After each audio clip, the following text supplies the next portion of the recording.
नमस्कार बंधुओं, मैं ज्योतिष आचार्य सक्सेना जी बोल रहा हूँ। मैं आपको आज ये बताता हूँ कि लोगों को प्रश्न रहता है कि साहब विवाह कब होगा, शादी कब होगी।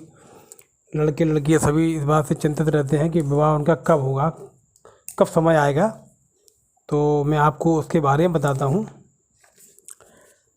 कि विवाह के कारक दो ग्रह होते हैं, गुरु और दूसरा शुक्र। जब किसी की कुंडली में गुरु ग्रह, चाहे वो लड़का हो चाहे लड़की, उसकी कुंडली में जब गुरु ग्रह गोचर करता है, यानी गुरु हर एक साल में अपनी राशि चेंज कर लेता है 12 से 13 महीने के अंदर। तो जैसे मकर राशि में फिर वो कुंभ में पहुंच जाएगा, एक साल बाद फिर वो मीन में पहुंच जाएगा। इस तरीके से वो राशि चेंज करता है। तो अब अलग अलग कुंडली के हिसाब से अलग अलग योग बनते हैं। जैसे मान लो किसी की मिथुन लगन की कुंडली है, तो उसमें अगर गुरु 10वें भाव पर बैठा है,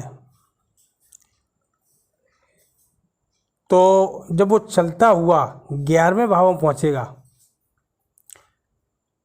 जब वो 11वें भाव में पहुंचेगा तब वो दृष्टि कहाँ डालेगा? सप्तम वाले घर पे, 7वें घर पे दृष्टि डालेगा, तब विवाह के योग बनेंगे। या वो लगन में, यानी पहले वाले घर में, जो सबसे ऊपर वाला घर होता है, उसमें अगर आता है तो वहाँ भी सप्तम घर पे दृष्टि डालेगा।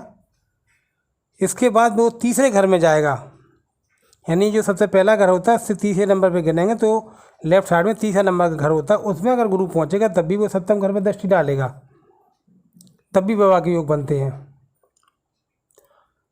पहला तो ये हो गया। दूसरा, किसी की कुंडली में सप्तम घर में जो भी नंबर डला होता है, मान लो 3 नंबर डला है या 9 नंबर डला है या 8 नंबर डला है, उस घर का मालिक कहाँ पर बैठा है कुंडली में? हर एक की कुंडली में अलग अलग बैठा होता है।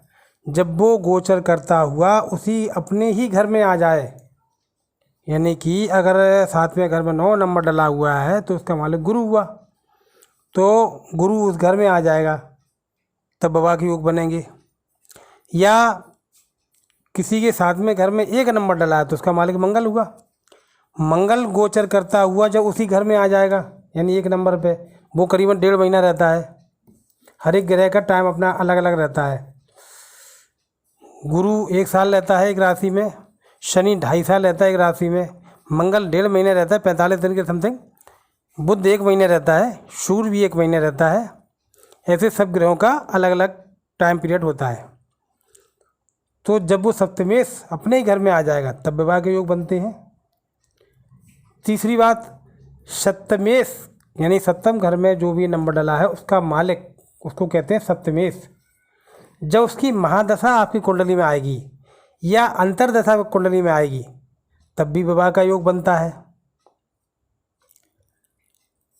अब उसके अलावा सप्तम भाव पर किसी ग्रह की दृष्टि पड़ रही हो, किसी शुभ ग्रह की दृष्टि पड़ रही हो, जो 7वें घर को देख रहा हो किसी भी घर में बैठ करके,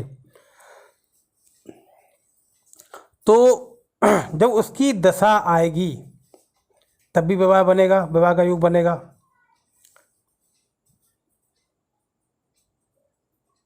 सप्तमेश से गोचर द्वारा शुक्र की राशि पर भी आता है तो भी विवाह का योग बनता है। इसके अलावा सप्तम घर के मालिक को मजबूत होना चाहिए। किसी की विवाह में देरी होती है तो उसके घर में अगर किसी सप्तम घर पे किसी की दृष्टि नहीं पड़ रहा है किसी ग्रह की, या सप्तम घर पे कोई ग्रह नहीं बैठा है, तो उसकी शादी में विलम्ब होगा। या सप्तम घर में राहु बैठे हों, शनि बैठे हों, सूर्य बैठे हों, तो भी व्यक्ति की शादी में देर होती है। इसके अलावा लग्नेश यानी कि पहले नंबर का मालिक लग्नेश भी सप्तम घर में अगर गोचर करता हुआ आएगा तो भी विवाह का योग बनेगा। पंचमेश भी गोचर करता हुआ सप्तम घर में आएगा तो भी विवाह का योग बनेगा। शीघ्र विवाह के लिए उस कुंडली में सप्तम घर में किसी ग्रह की दृष्टि होना चाहिए, सप्तम घर में कोई ग्रह शुभ ग्रह बैठा होना चाहिए, तो विवाह जल्दी होता है। अगर कोई ग्रह वहाँ नहीं बैठा है या किसी ग्रह की दृष्टि नहीं पड़ रही है तो विवाह में देरी होती है।